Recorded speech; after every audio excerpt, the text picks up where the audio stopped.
1978년 4월 20일 대한항공 902편 알래스카가 아닌 소련으로 간 이유. 1978년 4월 20일 한밤에 북극권 상공. 프랑스 파리에서 출발해 앵커리지를 경유, 김포로 향하던 대한항공 902편. 대한항공 902편의 창밖으로는 눈보라만이 흩날렸습니다. 그러나 조종석에선 아무도 알지 못했습니다. 지금 이 여객기는 전혀 엉뚱한 방향으로 날고 있다는 것을. 잠시 후 하늘을 가로지르는 두 개의 그림자. 그것은 소련 공군의 수호의 전투기들이었습니다. 그들은 이 여객기를 정찰기로 의심하고 있었고 곧 상부의 명령이 떨어졌습니다. 요격하라.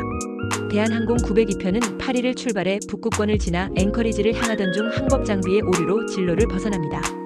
태양이 지평선 가까이 걸쳐 있어 시계가 모호한 북극권 조종사와 항법사는 나침반의 평각을 반대로 해석해 무르만스크 방향으로 우회전해버립니다. 이는 북극에서 흔치 않은 실수였고 결국 소련의 영공으로 진입하게 됩니다. 기내에서는 109명의 승객이 평범한 항공 여행 중이라 믿고 있었고 기장은 그들 모두의 생명을 책임지고 있는 상황이었습니다.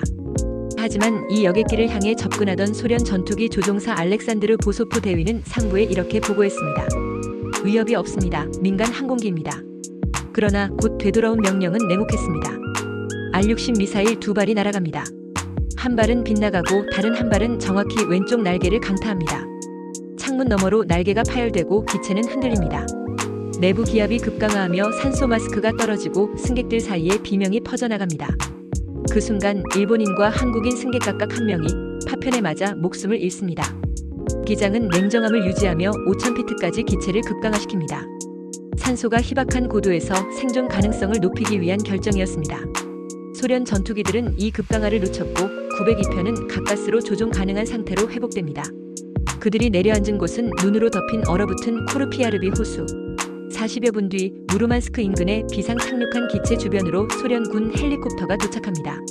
가장 가까운 도시는 카렐리아 공화국 루히, 핀란드 국경에서 불과 140km 떨어진 소련 북부 지역입니다. 생존자 107명은 구조되고 소련 당국은 이들을 조사합니다. 그러나 문제는 그 이후였습니다. 소련과 대한민국은 수교가 없는 상태였기에 미국 정부가 중재에 나서야 했습니다. 사고 발생 이틀 후 생존자들은 핀란드 헬싱키를 거쳐 귀국길에 오르게 됩니다. 하지만 기장 김창규와 항법사 이근식은 소련에 억류되어 조사를 받아야 했고 공식적인 사과 이후에야 귀국이 허용됩니다. 소련은 사고의 책임이 대한항공 측에 있다고 주장하며 10만 달러의 배상금을 청구합니다. 반면 국제사회는 민간 항공기에 대한 무력 사용에 대해 경악했고 유엔 안전보장이사회에서도 소련의 조치에 대한 비판이 이어졌습니다. 대한항공은 사고 이후 해당 노선을 존치시키되 사고기의 결번은 하지 않았습니다. 기장 김창규는 후에 보잉 747기의 기장으로 승진했고 국제조종사협회로부터는 용기 있는 판단으로 최고의 조종사상을 수상하게 됩니다. 그러나 그 역시 사고의 원인을 제공한 인물로 비판을 피할 수 없었습니다. 이 사건은 단순한 비행 실수가 아니었습니다. 이듬해 소련은 자국의 방공망을 대대적으로 강화합니다. 그리고 5년 뒤 또 한 번의 비극이 찾아옵니다. 1983년 9월 1일 소련에 의한 대한항공 7편 격추 사건로 269명 사망하는 항공사고. 이 비극의 예고편은 바로 대한항공 902편이었습니다. 이 사건을 계기로 전 세계 항공사들은 항법 장비의 정확성 확보와 국제 비행 규정 재정비에 나섰고 소련 역시 자국 영공에서의 긴장 완화를 위한 국제 협력 논의에 참여하게 됩니다. 대한항공 902편 파리에서 출발했던 평범한 여객기는 냉전의 하늘을 가로지르는 조종사의 오판으로 국제 외교전의 무대 위에 놓이게 됩니다. 구독과 좋아요는 영상을 제작하는 데 큰 힘이 됩니다.